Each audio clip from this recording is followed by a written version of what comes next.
नामदेव जी ने एक बार अपने मन को एकाग्र करने के लिए मन में विचार किया कि यदि मैंने ठाकुर जी के दर्शन करने से पहले पादुकाएं बाहर उतार दी और यदि कोई मेरी पादुका ले गया तो मेरा मन ठाकुर जी के दर्शन में कम, पादुका में ज्यादा लगा रहेगा। कोई ले तो नहीं जाएगा, कोई मेरी चप्पल उठा तो नहीं ले जाएगा। अरे बहुत मेहनत से आती है भाई, बहुत धन कमा के चप्पल बनवाई है अपने लिए।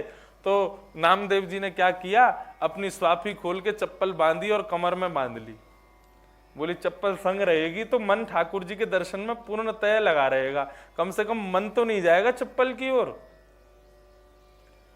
नामदेव जी अपने कमर पर चप्पल बांध करके जैसे ही भीतर प्रवेश किए, किसी ने देख लिया।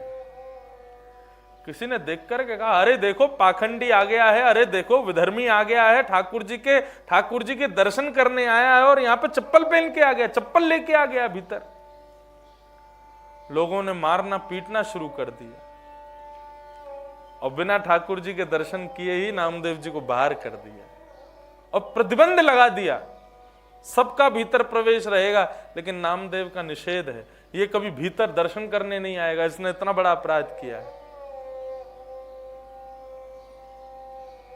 एक कोने में जाके बैठ गए नामदेव जी और अपने विट्ठल का स्मरण करने लगे। बोले मेरे भाव को कोई समझ नहीं पाया नाथ, और मुझे लगता आप भी नहीं समझ पाए। मैं तो केवल सुदृढ़ता से आपकी भक्ति करना चाहता था, मैं नहीं चाहता कि मेरा मन विचलित हो, मेरा मन किसी वस्तु के, हाँ हम में आसक्ति है क्योंकि वो आसक्ति आपने दी है हमें। संसार की वस्तु के प्रति आसक्ति होना हमारा स्वभाव बन गया है। नाथ हम क्या करें, थी मेरी आसक्ति कि कोई मेरी चप्पल ना ले जाए, और बात ये नहीं थी कि चप्पल जाने का मुझको विरह, मुझे ये था कि मैं संसारी हूं, चप्पल कोई ले गया तो आपके दर्शन में विक्षेप होगा, आपके दर्शन में मेरा मन नहीं लगेगा, मेरे मन में कोई दिक्कत ना हो, मैं आपके दर्शन पूर्णतया कर सकूं, इसीलिए तो भीतर लेके आया था। लेकिन मेरे भाव को किसी ने नहीं समझा, और नाथ औरों की मुझे चिंता नहीं, शायद आपने भी नहीं समझा, लेकिन जरूरी थोड़ी नेत्रों के सामने आओगे तभी तुम्हारा दर्शन होगा। एक कोने में बैठ करके जय हरि विठ्ठल श्री हरि विठ्ठल माझा मावली कीर्तन करने लगे। मावली कहते हैं मैया। आप लोग कभी पंडरीनाथ भगवान का दर्शन करने जाओगे, हर जगह ठाकुर जी कैसे कैसे भाव स्वीकार कर रहे हैं, मुझे कभी कभी आश्चर्य होता है। वृंदावन में बाल गोपाल का भाव रखते हैं, वहीं आप जगन्नाथपुरी चले जाओ तो जगन्नाथपुरी में सब नाथ का भाव रखते हैं ठाकुर जी के प्रति, ये हमारे नाथ हैं। वहां पे भी एक प्रकार से मित्रता सखा वाला भाव रहता है सबका।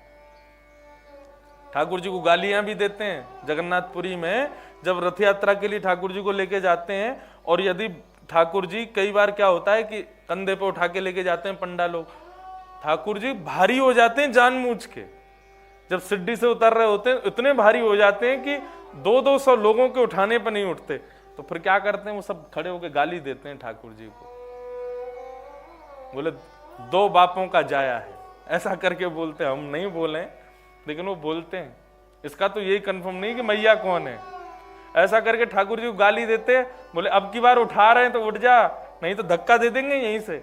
जैसे ही कंधा लगाते सुई उठ जाते हैं ठाकुर जी, वहां अलग भाव से विद्यमान है।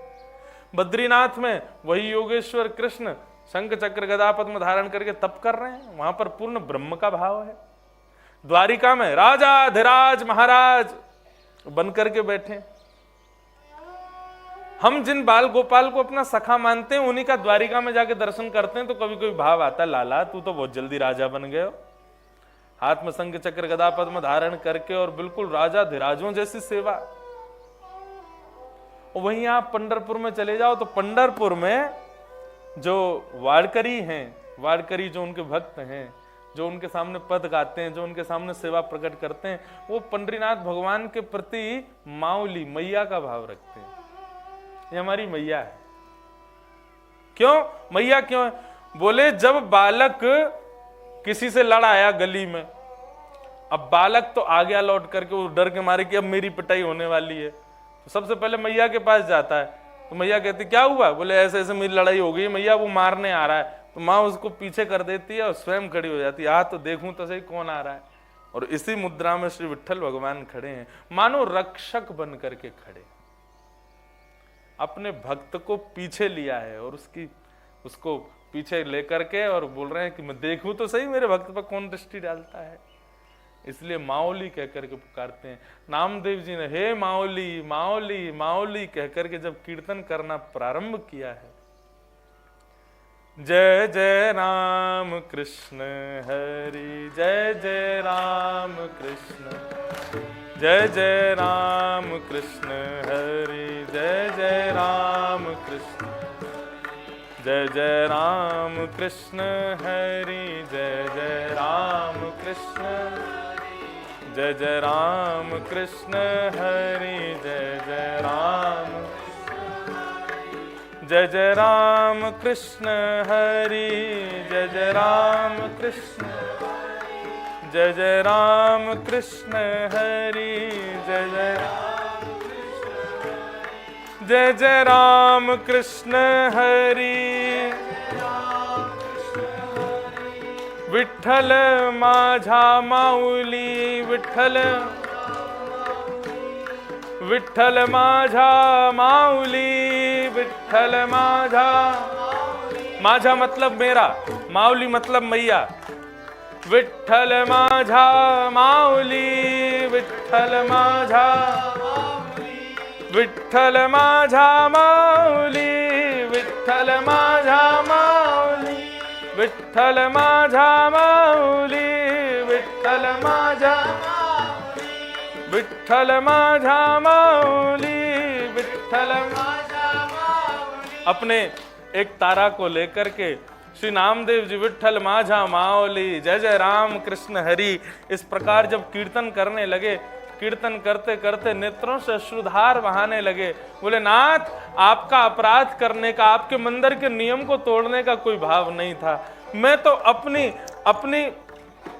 अपने भाव के कारण चप्पल लेके आया था, कहीं मेरा भाव विचलित ना हो जाए। ऐसा भाव कह करके जब गाने लगे तो बंधुओं, लाखों की तादाद में लोग खड़े होकर के विट्ठल भगवान का दर्शन कर रहे हैं और वहीं विपरीत दिशा में नामदेव जी बैठ करके कीर्तन कर रहे हैं। भगवान पंडरीनाथ से रुका नहीं गया, लाखों लोग सामने खड़े थे, लेकिन पंडरीनाथ भगवान का मंदिर ही वहां मुड़ गया जहां पर श्री नामदेव जी बैठे हुए। जैसे ही नामदेव जी के नेत्र खुले हैं तो क्या पाया कि वहां लाखों लोग अफरा तफरी में भाग रहे हैं कि पंडरीनाथ भगवान कहां गए, और यहां नामदेव जी के सामने श्री विट्ठल भगवान का मुख हो गया, वहीं की तरफ मंदिर हो गया, अपना मंदिर ही घुमा दिया ठाकुर जी ने। जय जय राम कृष्ण हरि जय जय राम, जय जय राम कृष्ण हरि जय जय राम, ओ जय जय राम कृष्ण हरि जय जय राम कृष्ण हरि। ऐसे नामदेव जी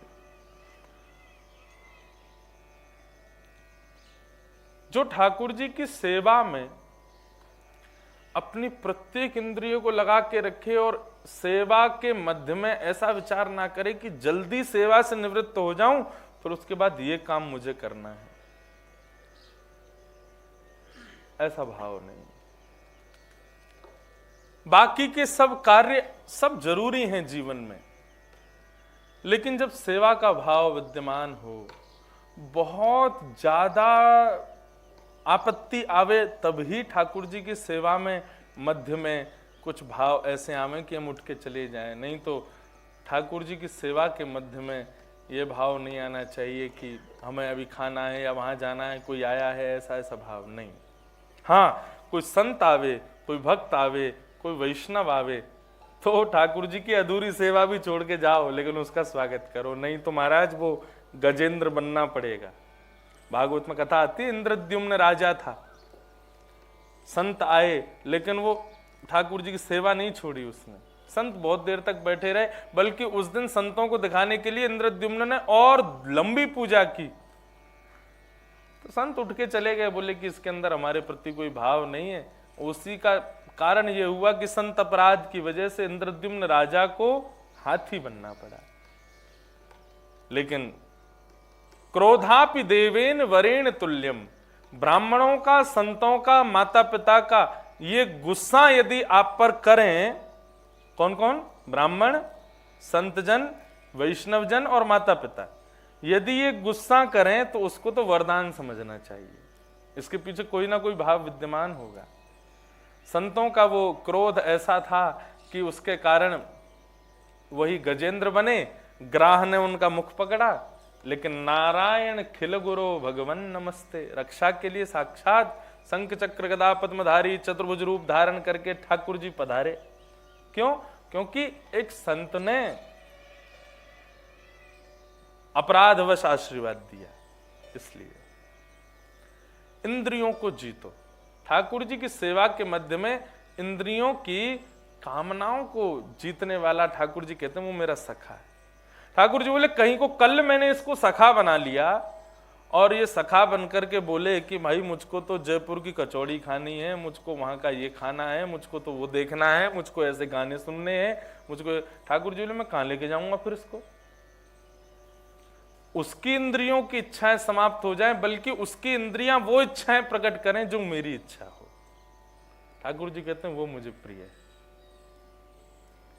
वैसे इसका एक दूसरा उपाय बताऊं, अपनी इंद्रियों से जो भी इच्छा प्रकट हो ना, उसके बाद ऐसा कह दो हमारे लाल जी ऐसा चाह रहे हैं, हम सत्य बता रहे हैं। जैसे अब लस्सी पीने की इच्छा हो रही है तो उस समय ये मत कहो मेरा मन कर रहा है लस्सी पीने, और मेरे भीतर लाल जी बैठे हैं, उनको लस्सी की बहुत इच्छा हो रही है।